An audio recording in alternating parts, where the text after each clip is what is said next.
Assalamualaikum warahmatullahi wabarakatuh. Selamat sahur. Kali ini kita bicara tentang si bunda kaum mukminin wal mukminat. Ummahatul mukminin wal mukminat. Siapa itu? Khadijah. Nah, Khadijah istri pertama Kanjeng Nabi Muhammad sallallahu alaihi wasallam.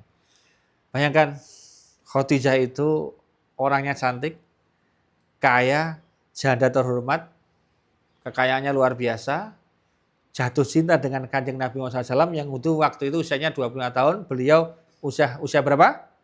40 tahun. Jadi kalau ada orang, mana bojone tua piye? Oh, malu Kanjeng Nabi juga lebih tua. Siti Khadijah, 40 tahun perbedaannya. Dan inilah rahasia ilahi dari 12 istrinya Kanjeng Nabi SAW yang bisa memberikan anak di luar Maria Al-Qibtiyah adalah hanya Khadijah. Aisyah pun yang dinikahi muda waktu itu tidak ada momongan dari Siti Aisyah, yang ada dari Khadijah. Hafsah yang dinikahi waktu itu usia 18 tahun juga nggak ngasih momongan, yang ada dari Khadijah. Khadijah ini sudah itu akan melahirkan luar biasa ya pada Kanjeng Nabi itu, ada putra putrinya beliau gitu ya.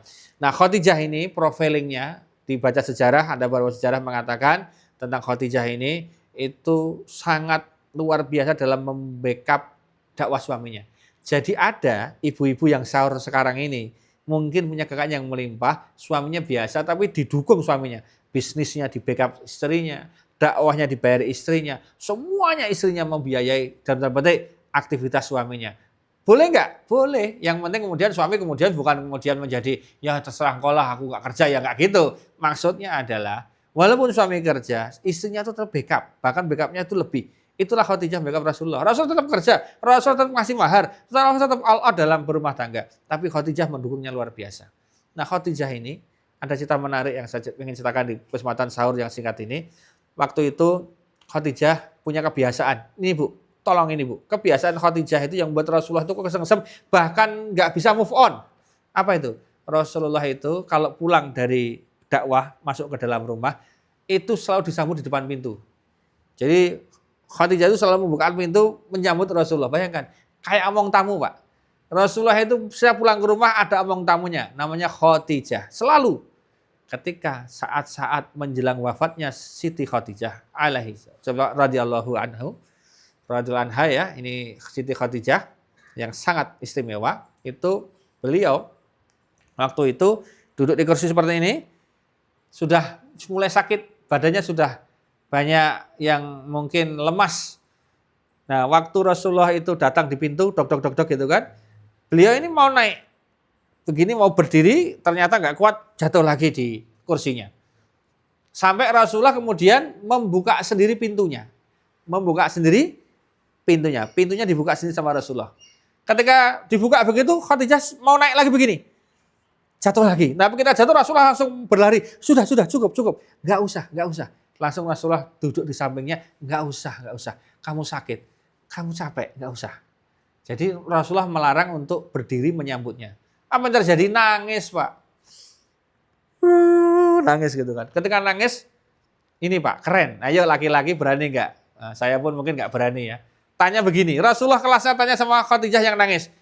Dilus-lus sama nangis, Rasulullah bilang begini, wahai Khadijah, mengapa engkau menangis? Teruskan, apakah engkau menyesal bersuamikan aku?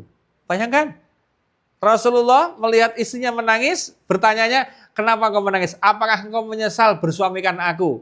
Artinya, kowe merasa tak di bojoku ora bejo, rumangsa rekoso, rumangsa ora mulya, dadi kowe nangis ngono, kalau bahasa kita kasarnya begitu. Khadijah menjawab begini, enggak ya Rasulullah, aku bukan enggak seneng bersuamikan panjenengan, aku senengnya pol, aku nangis bukan karena itu, aku menangis karena aku tahu uangku sudah mulai menipis, kekayaanku sudah mulai menipis, omsetku sudah mulai jatuh, sudah mulai turun, sementara dakwahmu masih panjang.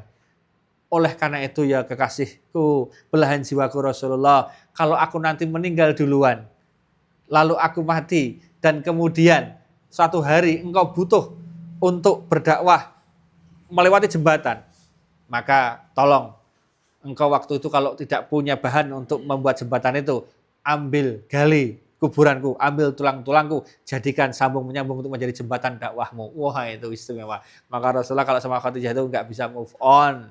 Nah mudah-mudahan ibu-ibu yang di sini bisa seperti Khadijah. Kalau nggak bisa sama minimal OTW ke sana. Demikian terima kasih. Mudah-mudahan puasa kita hari ini lancar. Selamat sahur. Assalamualaikum warahmatullahi wabarakatuh.